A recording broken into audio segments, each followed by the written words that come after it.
Bapak Menteri Hukum dan Hak Asasi Manusia yang sangat saya hormati, saya tahu Anda sibuk sekali, maka kami segera mulai saja dengan pertanyaan kami yang sebetulnya sangat sederhana, tapi merupakan perjuangan Bapak Menteri Hukum dan HAM Profesor Yasona Lauli. Sejak awal kami mengenal Anda, itu adalah sasaran Anda utama adalah memberi sentuhan kemanusiaan kepada lapas. Silakan Bapak Menteri. Terima kasih Pak Jaya Suprana. Satu kehormatan dapat bergabung kembali. Ini untuk kali kedua saya gabung dengan Pak Jaya.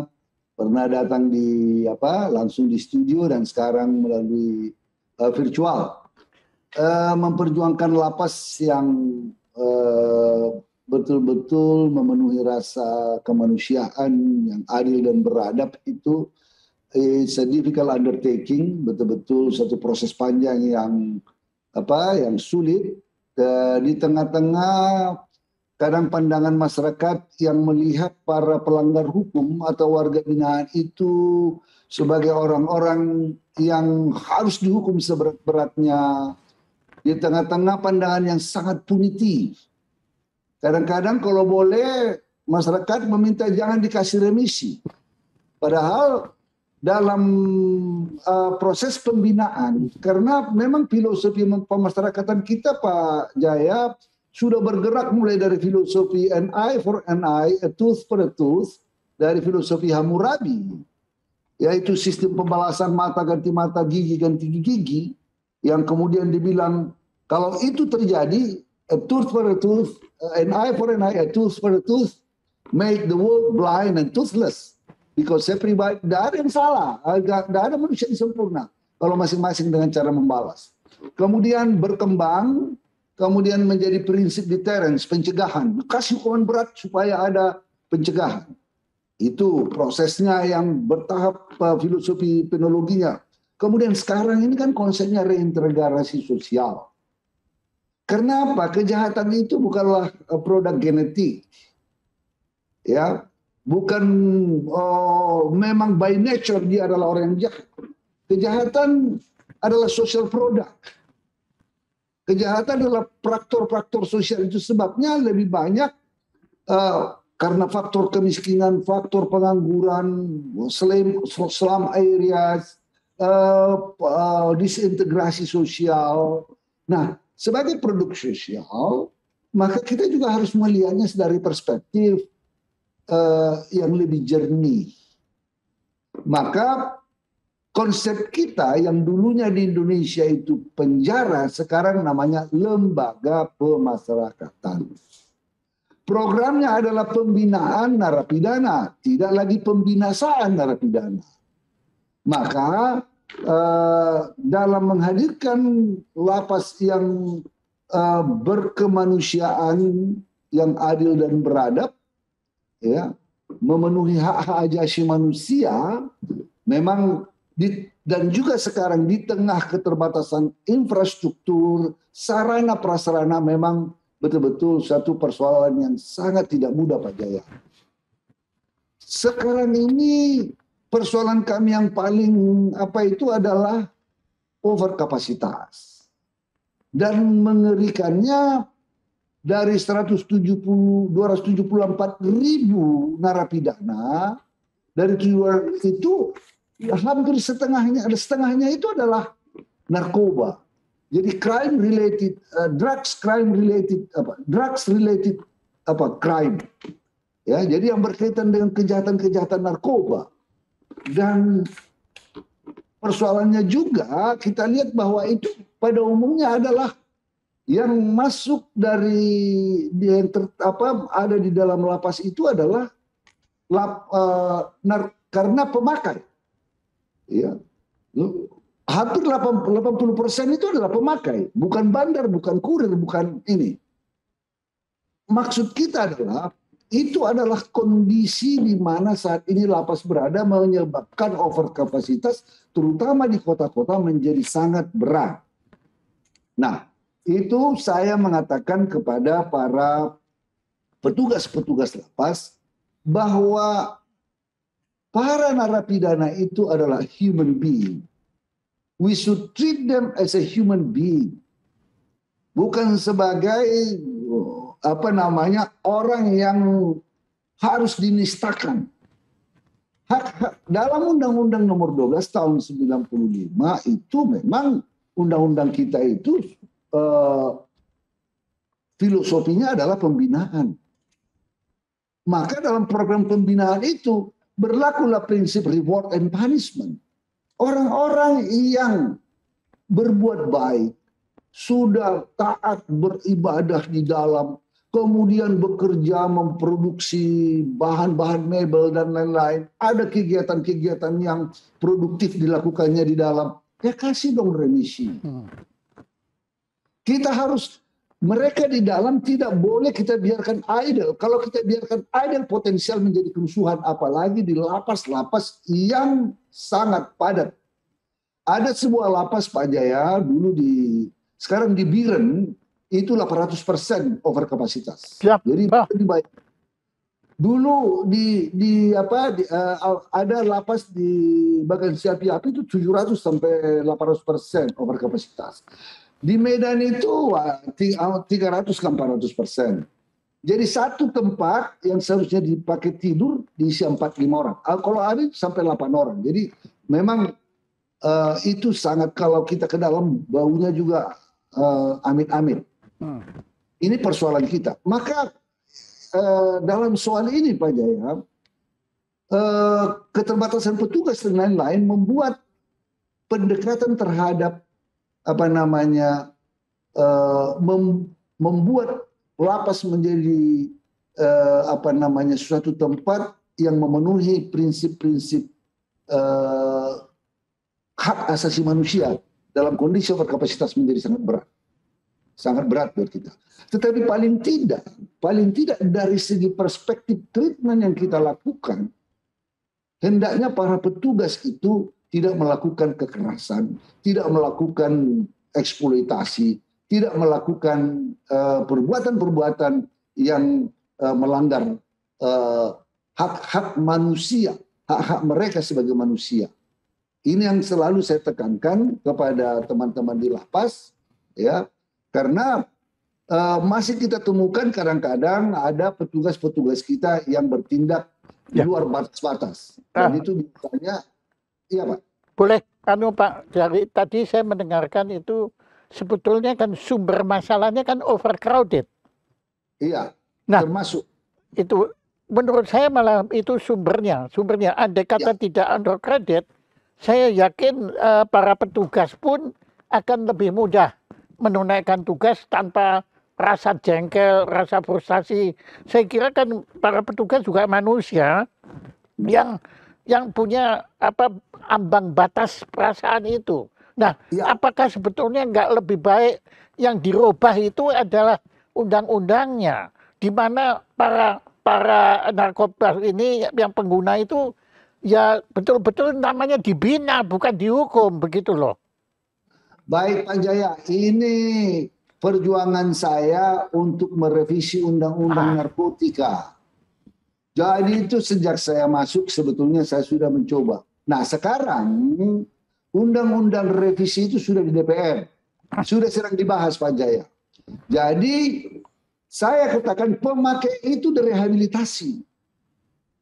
Bukan dimasukkan ke dalam. Karena kalau pemakai dimasukkan ke dalam, dia ketergantungan, itu moral hazard. Kenapa? Karena akan membujuk petugas untuk memasukkan narkoba ke dalam. Itu jadi persoalan. Jadi kalau di dalam Pak Jaya ada pemakai, ada kurir, ada bandar, ya pasar. Itu yang selalu saya katakan. Ukurnya sekarang undang-undang itu, Pak Jaya, undang-undang itu sudah sudah di proses revisinya di DPR sekarang. It took me 4 years maybe untuk sampai ke situ. Memang perjuangan agak, mudah-mudahan ini bisa menyelesaikan. Jadi nanti melalui asesmen Kalau sudah pemakai ya rehab. Iya. Nah, kalau orang tuanya tidak bisa merehab, kita minta negara yang merehab. Iya, setuju Pak. Kita bangunlah kerjasama dengan Kementerian Sosial, Pemda membuat rumah sakit, BNN membuat apa, sehingga mereka mereka lepas dari ketergantungan itu. Bandarnya, Bandar Khalifah ini ya memang harus dukung berat dan dimiskinkan melalui TPPU. Jadi konsep restoratif justice-nya kita gunakan.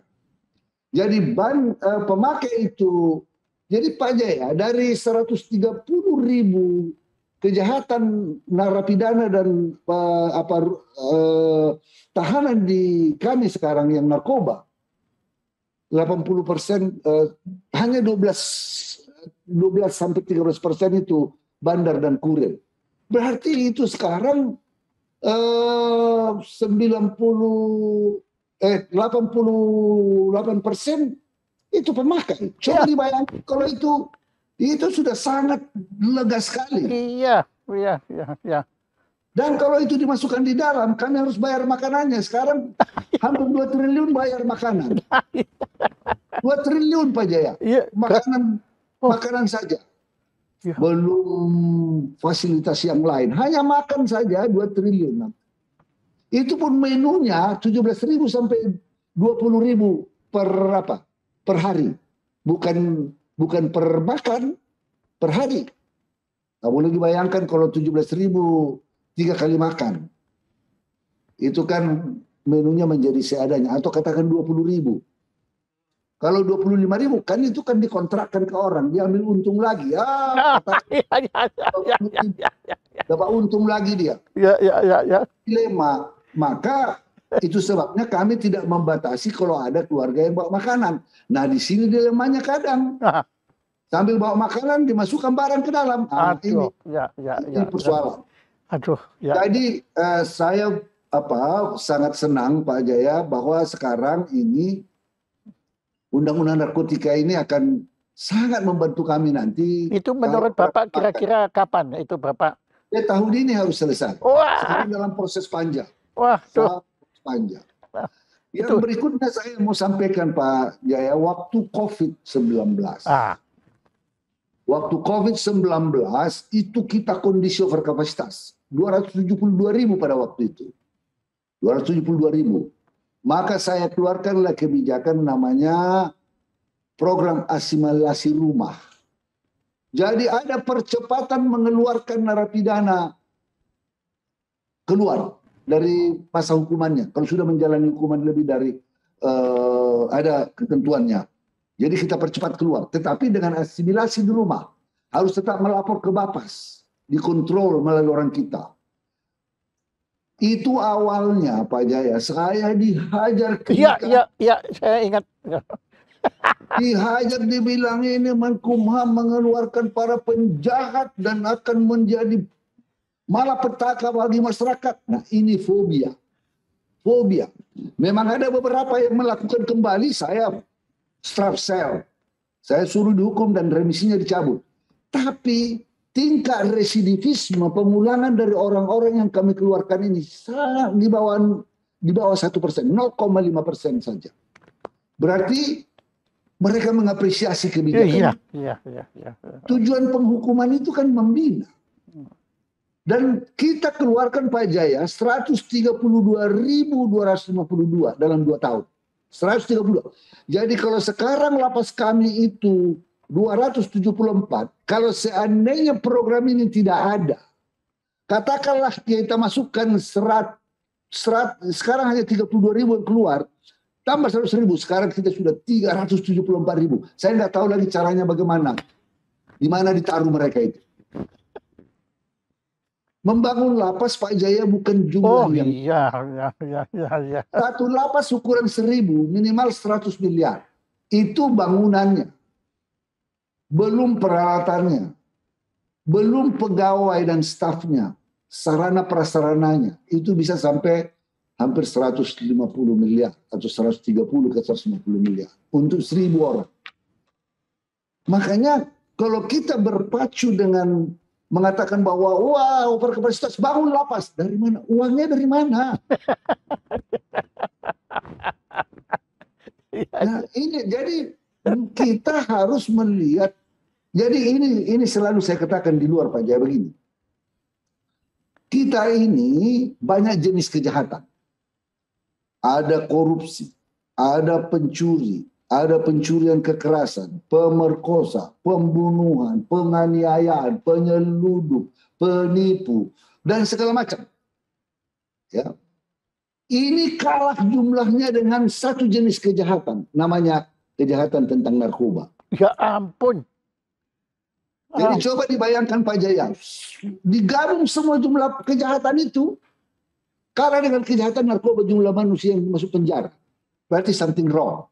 There is something wrong dengan drugs, dengan kejahatan, dengan penanganan kita terhadap kejahatan narkotika. Satu jenis kejahatan mendominasi seluruh jumlah jenis kejahatan yang lain. Something wrong. Itu sebab. Buktinya begini, pemakai yang tadi itu jauh lebih besar.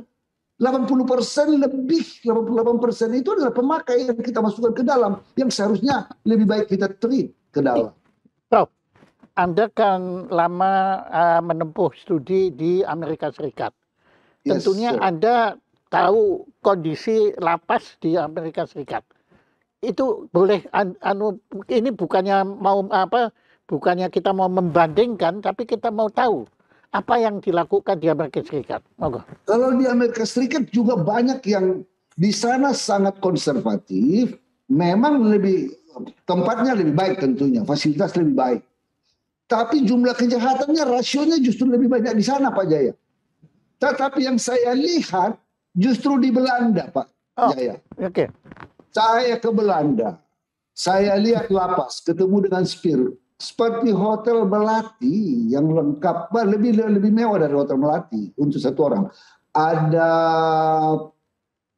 kulkasnya, ada pemanggang rotinya, ada microwave-nya, ada fasilitas lain-lain.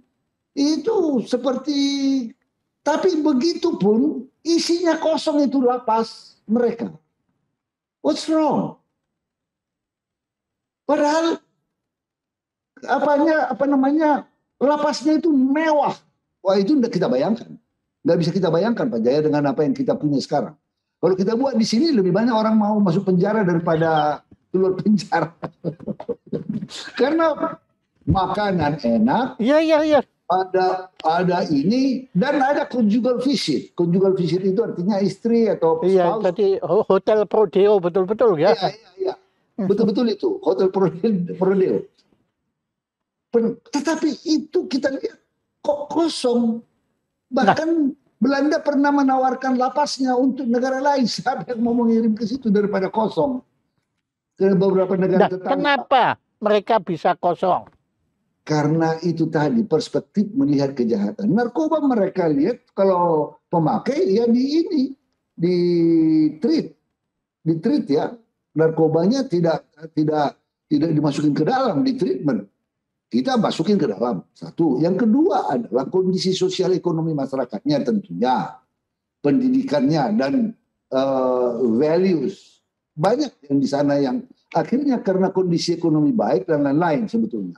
Kalau di Amerika memang banyak rasialisme Pak Jaya. Di sana kan yang jumlah crime banyak yang lebih racial bias di sana. Dan memang juga penanganan, saya melihat di sana memang penanganan terhadap napi agak keras. Walaupun banyak selalu menjadi persoalan dari kritik-kritik dari masyarakat. Tetapi kalau dibandingkan dengan overkapasitas kita, mereka tidak overkapasitas seperti kita. Baik, relatif lebih apa? Hanya rate of crime-nya itu mereka tinggi. Gitu. Oke, sekarang kembali ke corona. Ke masa corona. Jadi kita lepaskan 132.000. Awal-awalnya memang ditantang. Sekarang itu merupakan satu program yang saya katakan sangat sukses. Dan saya mendapat penghargaan dari UNODC. Oh, wow. Iya. United Nations Office for Drugs Control. Wah. Bahkan saya diminta untuk menyampaikan karena waktu itu tidak bisa datang ke sana, harus sampaikan secara virtual. Saya diminta satu sesi khusus menyampaikan kebijakan kita tentang asimilasi rumah ini. Ya, jadi saya waktu itu saya katakan begini Pak Jaya. Karena overkapasitas di lapas, di samping memang betul kita mengadakan tidak ada kunjungan keluarga lagi, itu virtual. Jadi kalau seorang napi mau berkunjung, keluarga napi cukup virtual, kita sediakan tempat televisi, mereka cukup dengan virtual bertemu. Kemudian kita betul-betul protokol COVID kita jalankan, tapi kalau suatu saat ada yang terinfektif dari pegawai kami kan tidak dikurung. Mereka harus pulang ke rumah, naik bus, naik apa. Ada yang COVID masuk ke dalam lapas, itu bisa kuburan massal. Karena overkapasitas. Maka saya katakan enggak bisa. Kita harus longgarkan. Kita betul-betul harus jaga ini. Karena kalau tidak sekali, saya tidak akan memaafkan diri saya kalau ini sampai kejadian di lapas. Oleh karena keteladoran kita tidak mencoba mengatasi soal overkapasitas ini, paling tidak masa COVID ini, itu saya tidak bisa memaafkan diri saya kalau terjadi sesuatu penyebaran COVID di lapas yang overkapasitas mengakibatkan jumlah narapidana meninggal. Bagaimana cara Prof menghadapi itu hujatan terhadap Prof? Waktu itu kan hujatannya, waduh keras banget Pak. Nah, Prof kok bisa bertahan? Ada yang melakukan kejahatan bukan dan dibuat hoax lagi. Waduh, saya tenang aja. Saya coba jelaskan pelan-pelan. Saya katakan Komisioner Tinggi HAM PBB justru mengapresiasi apa yang kami lakukan. Kami tidak membebaskan semua orang. Kami membebaskan menurut kriteria. Ya, kami membebaskan menurut kriteria-kriteria yang ada. Tidak berarti bahwa mereka belum menjalani hukuman. Mereka sudah menjalankan hukuman setengah. Ada kriteria-kriteria yang kita lakukan. Dan dari situ kita keluarkan. Kalau melakukan kejahatan langsung kita ambil. Kita kerjasama dengan polisi dan lain-lain. Kami terus menjelaskan. Tapi hujatannya tetap berat. Saya tenang aja Pak. Because saya yakin. Saya punya keyakinan. Apa yang saya kerjakan ini baik. Sepanjang saya yakini perbuatan ini saya katakan for the sake of the life of people, ya, hidup manusia walaupun mereka hukuman, ya, saya jalankan. Jadi memang keyakinan itu perlu ya Prof ya. Oh iya, sangat. Ya. Betul-betul hujatannya Pak Jaya. Waduh, keras sekali. Jadi dibutuhkan bukan hanya keyakinan, tapi itu sudah semacam keimanan, faith. Ya. Faith. Ya, benar-benar. Ya, saya katakan sampai kadang-kadang staf saya bilang, bagaimana nih Pak? Kita dihajar habis ini. Saya bilang udah jelaskan. Yang menjadi kadang-kadang memang ada satu dua Pak yang mengulangi. Ada memang satu kejadian yang itu saya shock, memang ada pembunuh kita lepas melakukan perbuatan kembali, itu saya langsung strafsel. Tetapi setelah itu kita lihat Pak, sampai sekarang kita lihat sukses. 132.000 kita keluarkan, nggak ada yang ternyata tidak ada yang membuat heboh, nggak ada. Jadi saya kira Pak Jaya,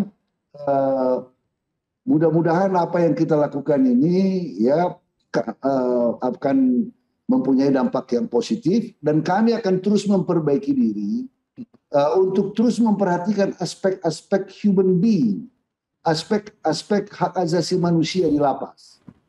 Ya, tidak mudah kalau dalam kondisi overkapasitas karena overkapasitas sendiri sudah melanggar HAM sebelumnya. Kita tidak punya pilihan. Apakah ada standar PBB atau mengenai hak asasi penghuni lapas? Ada Pak.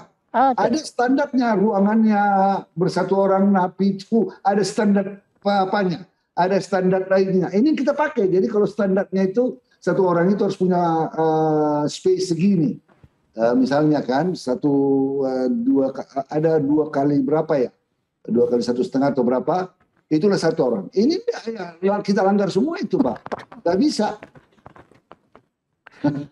Nggak bisa kita apalagi di kota-kota, di tempat-tempat yang tinggi narkobanya, Riau, Medan, Aceh, Jakarta, Kalimantan Selatan, beberapa tempat. Oh, itu betul-betul di Makassar juga itu. Nah, sekarang kita bicara narkobanya. Kita tahu di beberapa negara kan kanabis itu kan sudah dianggap bukan narkoba. Ya, ya. Bagaimana di Indonesia? Masih dianggap, Pak. Masih ganja itu, kanabis masih dianggap sebagai kejahatan. Dan Jadi menurut Bapak, waduh, sulit ya. Belum ada yang mengatakan ini bisa jadi obat, diproduksi jadi apa. Tapi buat sementara reaksi publik kita masih, menurut saya masih perlu studi yang sangat mendalam untuk itu. Masih perlu studi yang sangat mendalam untuk itu. Okay. Di beberapa negara justru seperti bahkan di Amerika sendiri yang biasanya konservatif, di New York sudah, di beberapa negara bagian sudah dilakukan, sudah diizinkan untuk ganja. Iya, ya Mike Tyson aja kan usahanya sekarang kanabis itu. Nah itu dia. Ya, jadi memang dia menjadi jahat karena dilarang aja. Yeah. Jadi crime itu ada 2 jenis, Pak Jaya. Mala in se dan mala prohibita. Jadi kalau mala in se adalah kejahatan which is devil in itself. Adalah jahat, misalnya pemerkosa, pencuri, penipu. Itu memang jahat in nature. Tapi kalau mala prohibita, dia menjadi kriminal karena dianggap dilarang. Seperti kanabis menjadi dianggap jahat karena dilarang undang-undang gitu. Ya, seperti dulu Al Capone itu kan, minuman keras itu kan. Ya. Minuman keras ya. Itu dilarang. Kan ini dilarang menjadi kejahatan. Kalau tangkap penjara orang jahat. Jadi memang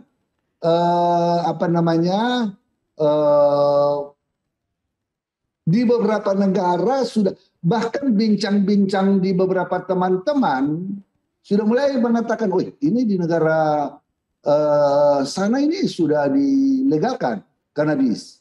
Mengapa kita tidak berpikir ulang tentang itu? Tapi ya Pak Jaya paham masyarakat dan kultur masyarakat kita langsung nanti dianggap itu sudah mau ini Pak Menkumham langsung mau nanti Pak Menkumham dihujat lagi itu. Iya, dia mau perkebunan narkoba dia kata. Iya Pak Jaya. Ya, tapi saya senang ini topik yang sangat penting saya kira. Kebetulan Pak Jaya ini tanggal 26 adalah hari ulang tahun pemasyarakatan, Hari Bakti Pemasyarakatan yang ke-58. Jadi betul-betul ini kesempatan yang pas untuk membicarakan tentang pemasyarakatan. Iya. Iya. Ya, saya doakan semoga perjuangan Anda merevisi undang-undang itu segera digolkan tentunya oleh DPR ya. Ya, oleh DPR. Sekarang kita sudah panja di DPR. Dan itu nanti kalau sudah digol, Muri akan memberi penghargaan kepada Anda atas keberhasilan Anda merevisi itu. Karena itu perjuangan panjang itu Pak. Saya ikutin. Panjang dan saya terjadi ikutin perbedaan. Itu. Dan waktu Bapak dihujat, saya juga ikut. Aduh, ini gimana? Sahabat saya kok dihujat seperti itu. Oke. Dan itu perbedaan pendapatnya antara penegak hukum Pak Jaya, jadi agak repot. Oke, ya, saya tahu sebetulnya saya sih mau ngobrol dengan Anda lebih panjang lagi, tapi tadi sudah pesan dari ajudan, Bapak akan ada acara lagi. Ya. Maka begini, sebelum penutup, apa yang belum saya tanyakan, tetapi menurut Bapak Menkumham itu perlu kita ketahui. Silakan. Jadi orang-orang di lapas ini Pak Jaya, banyak orang-orang yang skill. Ada yang membuat batik, ada yang membuat mebel, ada yang membuat furniture yang apik, bagus. Kami kerjasama dengan pihak ketiga. Ada produk-produk lapas itu yang diekspor ke Eropa, ke luar negeri. Minyak goreng? Oh, itu enggak. Oke. Jadi batik. Jadi kalau saya ke luar negeri, Pak Jaya, bertemu dengan para pesohor, para menteri, para pejabat tinggi di negara tersebut, saya selalu bawa souvenir buatan lapas. Dan saya katakan, Excellency, this pinisi, kalau pinisi atau cuklik atau apa atau batik is made by my inmates in prison. Mereka kaget. Jadi selalu Pak Jaya, saya bangga membawa produk-produk lapas itu dan sebagai souvenir saya ke menteri-menteri, ke pejabat-pejabat, ke pokoknya para VVIP yang saya bertemu di luar negeri. Selalu saya berikan buatan lapas. Iya Pak Jaya. Jadi di lapas itu banyak talenta yang harus kita bantu. Pihak ketiga, kita ajak pihak ketiga untuk bekerja sama dengan kita. Mereka adalah sekarang, kan mereka di dalam idle Pak Jaya. Kalau enggak kita kasih kerjaan bisa repot. Mereka kalau sudah kita kerjakan sehari, malamnya mereka sudah enak tidur walaupun sempit, walaupun gantian tidur. Tapi coba tidak ada, bisa rusuh. Bisa rusuh mereka karena nggak ada kegiatan.